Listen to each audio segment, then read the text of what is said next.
Сага арзанчылыкта ырыскы берген Аллах кымбатчылыкта дагы ырыскы берет.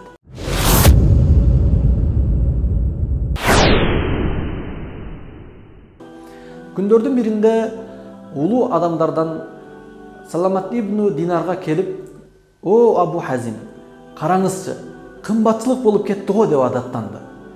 Ошондо ал: "Мунун эмнесине кабатыр болосуңар" деди улуу алым. "Бизге арзанчылыкта ырыскы берген Аллах кымбатчылыкта дагы ырыскы берет" деп жооп берди. Хилятул аулия.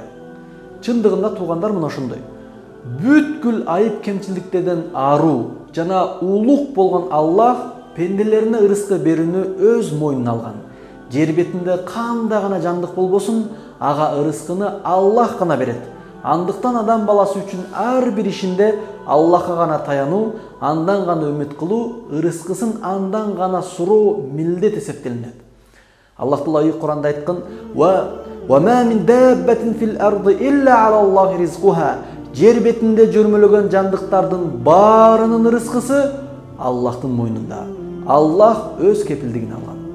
Худ сүрөсү 6-аят. Кайсы гана адам болбосун, ырыскысына толук жетмейин дүйнөдөн өтпөйт. Ага жазылган ырыскы кандай жол менен болсо да акыр ага келет. Ажал адамды кандай кууса, анын ырыскысы да аны мына ошондой кууп жүрөт. Ал бешинесине жазылган ырыскыга сөзсүз жетет.